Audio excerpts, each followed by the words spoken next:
така като червен, сваленик. Ние сме къде е? Две могили. Йоровичук. Виж къде сме. Козлодуй, Хайредин, Борован. Оряхово. Тук съм родена. Оряхово. Тук някъде е моето село. Тук на остров. Значи от тук. А София я няма. Няма на София. Враца има. Плевен има. Виж къде е Плевен, човек. Виж къде е Русе. Представи си колко далеч. Къде беше Крушовец? Ето, Крушовани. Далеч от вашето.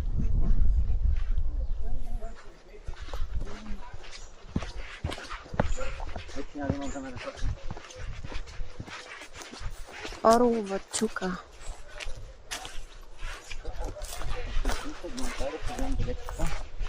И да.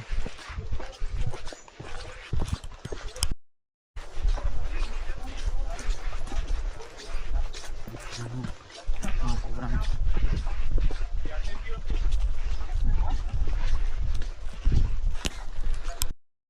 Разликата е, че там е завъртено на 90 градуса. Вода се гледа най в лявата страна.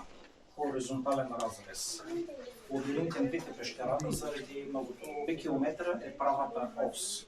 Но сумарно, събират всичко са пещерата е третата по дължина в България. Поне до момента. Поддържат 14 градуса. Като в началото е малко по-ниска температурата, а вътрешността е по-висока. Но се запазват през цялата година. И въпреки това се усеща студ заради влажността на въздуха. На места има мъгла. Мокрят се дрехите, кадрят се косите, тези, които имат, и там става студено. Имайте на предвид, като снимате, следите снимките и понякога нищо не се вижда. Пробвайте със светкавица, ще видите как става по-добре. 30 минутки сме вътре, ако тук трябва да излезем, надявам се. Като влезем, заключвам, ако възникне проблем, все пак кажете. На картата обикаляме близките части, завъртаме този триъгълник. Към 300 метра е разстояние. Маршрутът е равен, няма стълби, галериите са главни големи и е много суха по пола. Четиримата в дъното се заделят. Добре. Остана София? Не искам да свършвам просто. Няма да им се измисля. Зависи как ви е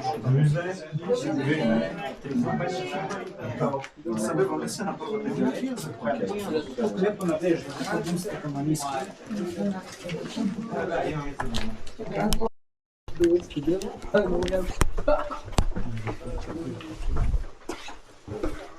Веднъж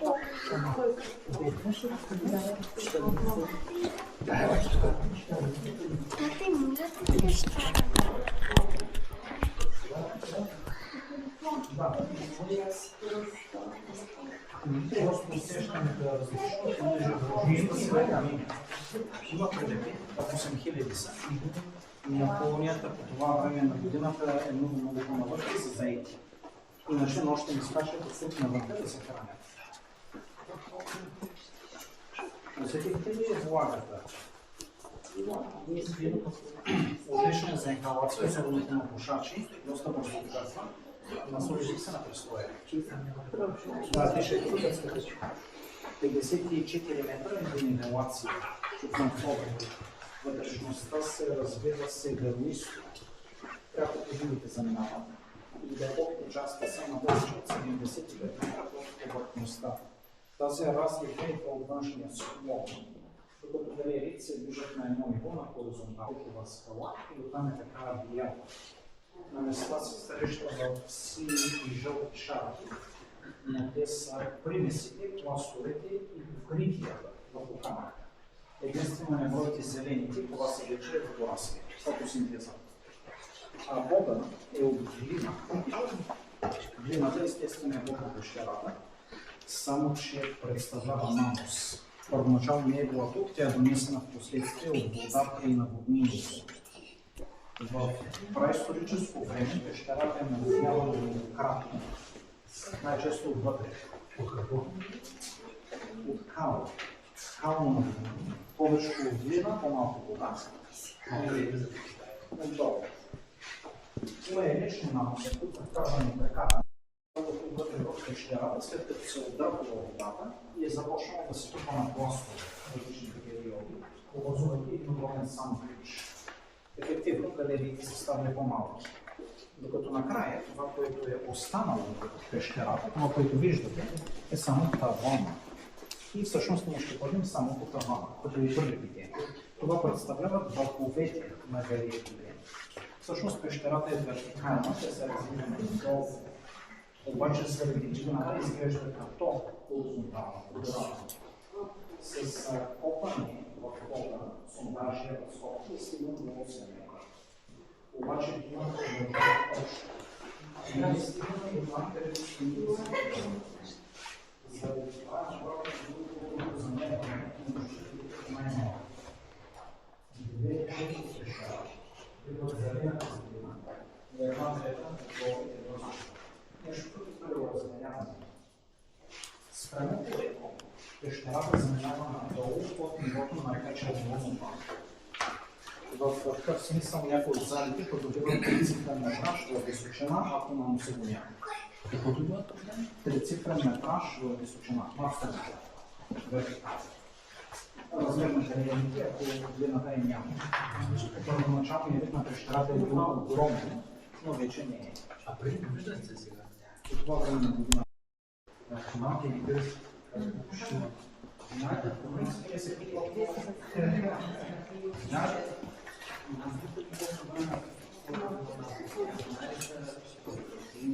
възрастта е 2 милиона. Данни на ходи са това. Един момент процесът е започнал да продължавате да ни.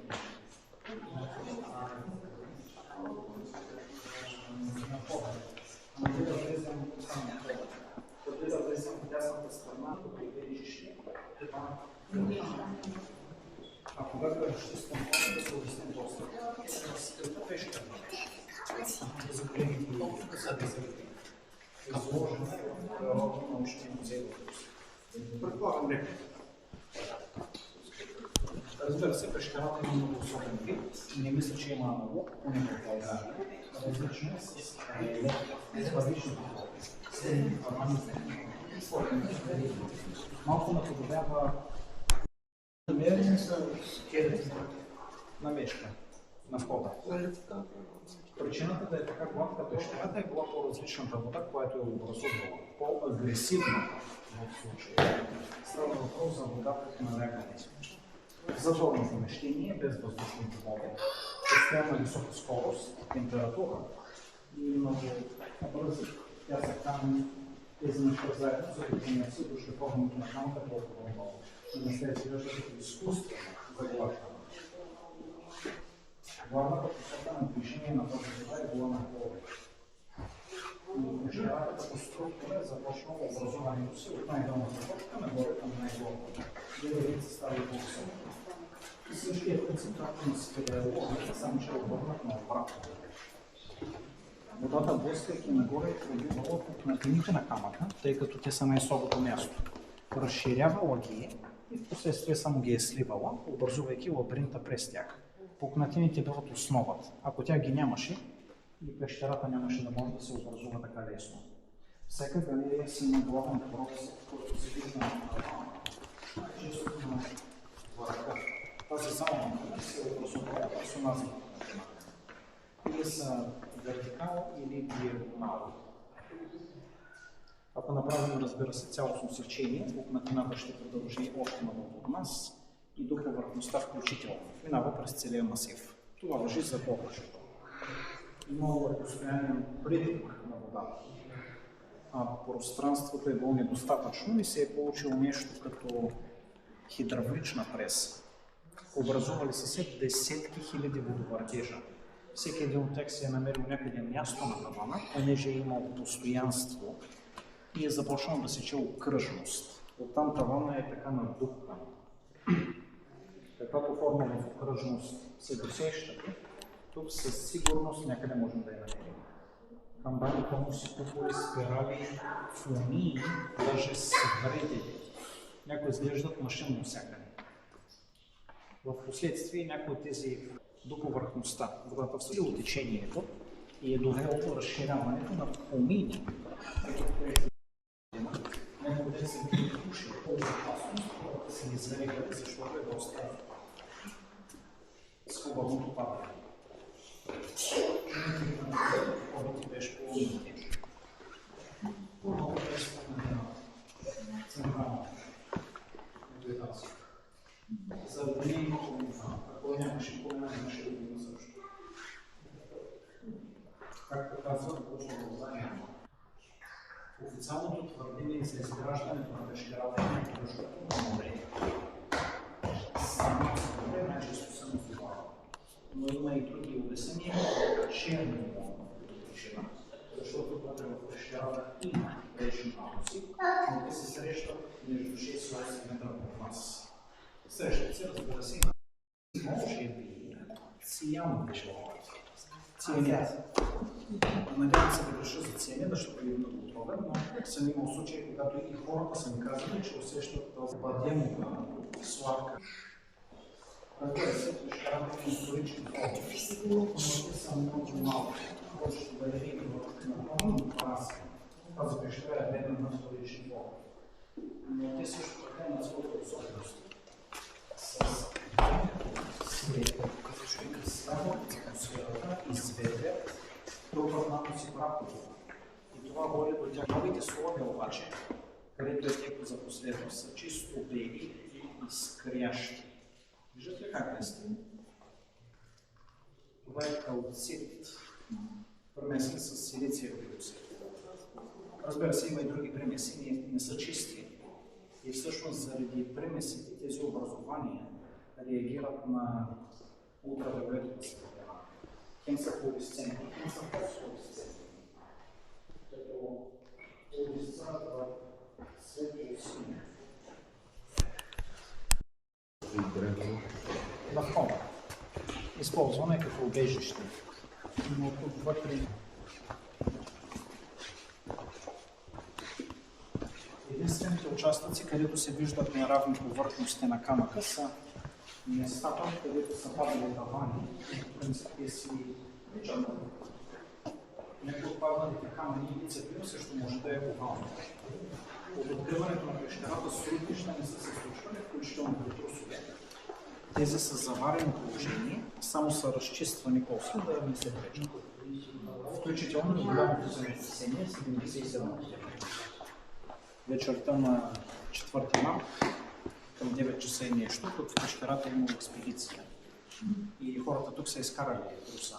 Усетено е силно и шумно, и даже топло. Изглежда триенето от треперенето е награло атмосферата, хората са усетили топлина да изкаже отвътре навън, но няма инциденти, нищо не е паднало. Една от дамите беше тук преди 7-8 години, разправя случая, разбира се много иронично, въпреки че тогава не е било никак смешно, но добър лош спомен. Това пред нас е булеварда към 110 метра, едно от най-дългите прави галерии. Тук нейната форма е много добре изразена в дълбочина. Просто е правилна. Огледална фляга в дясно. Останалите галерии имат напълно същите форми. Разликата може да бъде в цялостния размер. Централният наклон заради пукнатината, галерията да е наведена леко в ляво или в дясно. И ето това разтежение по стените. Някъде е много